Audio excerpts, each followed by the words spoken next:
Yo, Professor Flag Dude.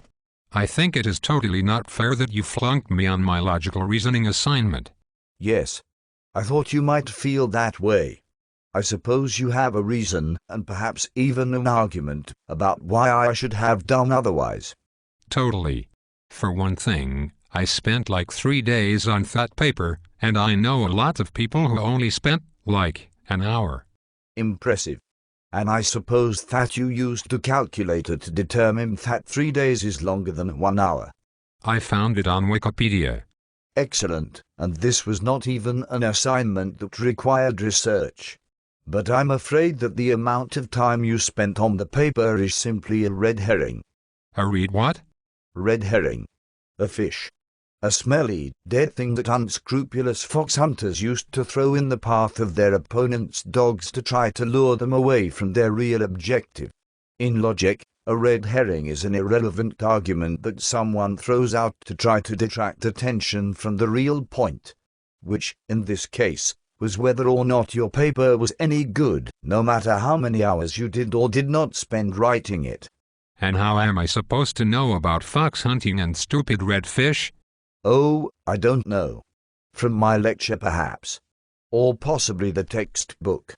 Yeah, well, I heard from my roommate Brady that you got in trouble with the dean because you told him that his paper was silly. What do you know about logic anyway?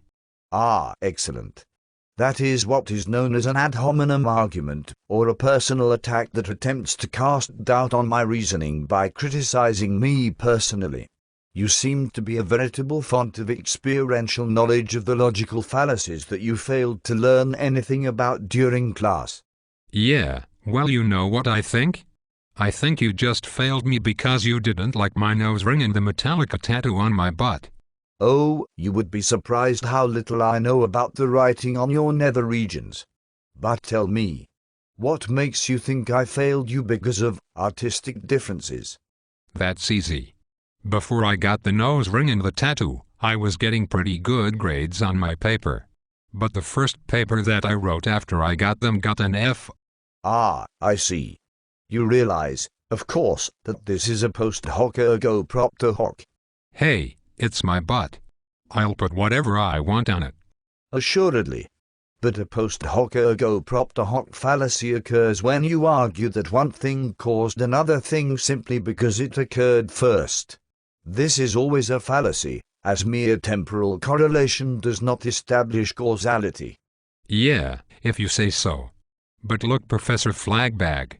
I didn't want to mention it. But my dad just got fired from his job as a rodeo clown after he got rolled across the stadium in a barrel. If I flunk out this semester, I will lose my job in the bookstore and my mom and dad and 6 younger sisters will get kicked out of their house. Do you want a bunch of homeless little girls on your conscience? Yes, I would have been disappointed if you hadn't at least tried the ab misericordiam, or appeal to pity. But I'm afraid it won't work either. I am obliged to grade your paper on its merits independent of terrible social consequences of your well-deserved failure. Well, you know what?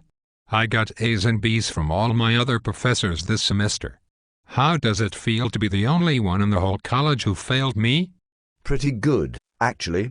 It means that I am not susceptible to the bandwagon fallacy, or the assertion that I should do something because everyone else is doing it too. I suppose I shall just have to be the last person on my block to give you a good grade. Yeah, well, just forget this anyway.